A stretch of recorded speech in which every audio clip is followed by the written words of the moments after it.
Namaskaram, Sadhguru. I just want to know the basic difference of the way of Shiva and the way of Buddha. It's very easy to talk about Buddha's way because it's very logical. It's quite simple, actually. And it's very long drawn-out process. Generally, the methods that Gautama gave to people were always a question of a few lifetimes. You can clearly see this today. The Buddhists are always talking about this, particularly the Tibetan Buddhists, who are the best-known Buddhists in the world today for whatever political reasons.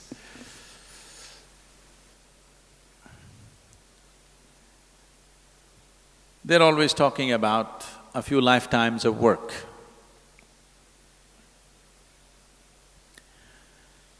So if you have that kind of patience, that you're willing to work for a few lifetimes, Gautama's ways are very efficient, very logical, scientific, step-by-step process that one can take, because this is a path of awareness. The significance of walking the path of awareness is, there are milestones on the way which tell you, you come 1 mile, 2 miles, 10 miles, it tells you where you are. That is the most important aspect. That is, without too much trust or devotion, you can still grow. Because you have a method to hang on to, you just keep doing it, keep doing it, keep doing it. It clearly shows you that you're progressing. But with Shiva, there is no such guarantee. And he doesn't fix milestones. You don't know whether you're going forward or backward. But you're going somewhere, that's all you know. It's like falling into a bottomless pit. That sounds terrifying. I want you to understand this. A bottomless pit is the safest place to fall into.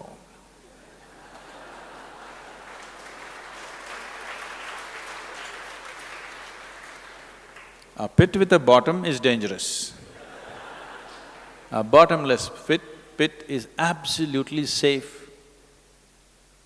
Your life is done. If you just jump into it, it's done, simply you fall. If you ever do… has anybody done skydiving?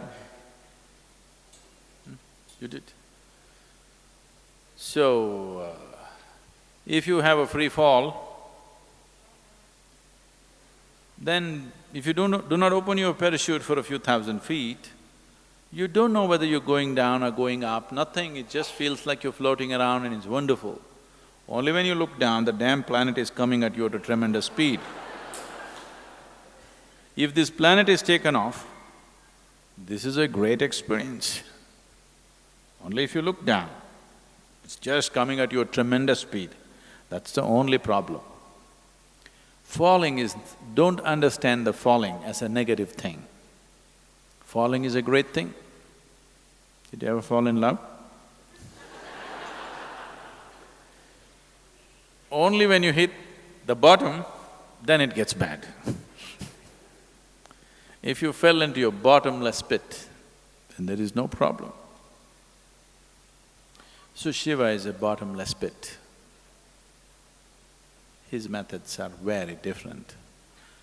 But you cannot limit him that way because with 7 different disciples, the 7 Saptarishis, the celebrated rishis of the yore, he taught 7 basic ways in which a human being can explore his consciousness.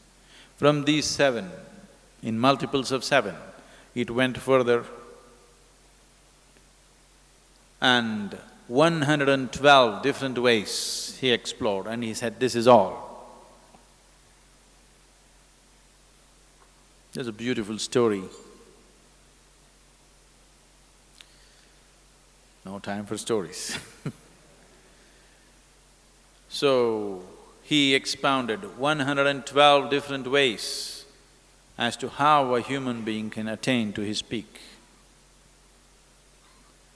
And these 112 are the 112 chakras in the body. There are 114, but two of them are outside the physical body. He left those two and he said, 112 different ways of attaining when you're embodied. That means every chakra in the body, every meeting point of the energy system, one particular way of attaining. So he did not leave anything out. So Buddha is a small part of his work. I want you to understand, Gautama himself didn't go simply sit in the forest.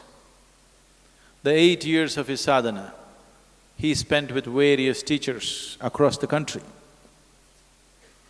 And the whole spine of this spiritual process, this knowledge, has essentially come from Shiva. Wherever it is, whichever part of the world it is, the basic spiritual process comes from this spine, and it's been taken to different parts of the world in so many different forms. They look so different because these 112 different ways look absolutely different from one another. So what is the difference between Shiva and Buddha is not an appropriate question. Which aspect of Shiva did Buddha explore?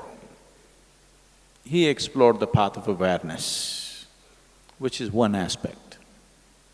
It's very unidimensional, but the significance of Gautama Buddha is, he's very scientific, clinical. He appeals to the logical mind. But he's like… He also said like this, many times he was an ascetic, he just sat, unmoving. But many times he was mad, dancing, drunk. He was in all kinds of states because he didn't limit himself to any particular dimension. He just explored every aspect of life. So what you call as Buddha's way is just one aspect of these 112 different ways. And so many others have brought so many other aspects, but individual ways. Of the 7 disciples, of the 7 Saptarishis, the one who walked south. South means anything south of Himalayas is south. I'm talking to all the Mumbai people. Anything south of Himalayas is south. So Agastya walked south. And he became particularly active beyond the Vindhya mountains. You know that story about Vindhya mountains bowing down to Agastya Muni and he never came back, so… You know that story? No. You must learn something about India. So particularly the Deccan Plateau, he spread himself in such a way, every human habitation in Deccan Plateau he touched. Wherever you see, you will hear something about Agastya Muni. And he started this action for rural rejuvenation. He did not leave a single human habitation. He brought spiritual process to everybody's life, the whole population. They say he lived over 4,000 years. We don't know how long he lived, but definitely his lifespan was not a normal span of life, it was extraordinarily long. When you just calculate the mileage that he covered, if you had put a speedometer on him and seen how many miles he covered, you could see it's an extraordinary length of time. We don't know whether it's 400 years or 4,000 years, people say it's 4,000. But definitely he lived very long and he touched every habitation and made sure a spiritual process became a living reality for them. We are still enjoying his work, I want you to know. the southern part of India, is still enjoying his work. A certain, without knowing why, a certain level of settled nature that you see is his work. Because he brought yoga into people's lives without a label, without a format, just like life process. As you wake up in the morning, brush your teeth, cook, eat, all this he made it into a spiritual process, and we are still enjoying the benefits of that. If you look at any spiritual process anywhere on the planet, you will see it is not outside the 112 ways in which Shiva explored this. So comparing Gautama and Shiva is inappropriate. I have great respect for Gautama. He's a great being, no question. His work is phenomenal. He caused a huge spiritual wave, which is still on after 2,500 years. But it is not comparable. It is no way comparable.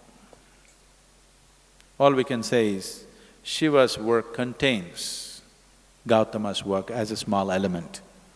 It is less than 1% because out of 112, Gautama explored one. And the important thing is he marketed it well and he encouraged thousands of people to take the path. That's his success. But Shiva is a little too inebriated to do marketing. You should do marketing for him. He is he won't do marketing. But still, generally it's believed, this is somewhere 40 to 60,000 years ago that he started his work. But after 60,000 years or 40,000 years, it is still alive, you can't kill it. You still can't kill it, isn't it? By the time I am done with my life, I'm sure I will leave him little more popular than the way he is today.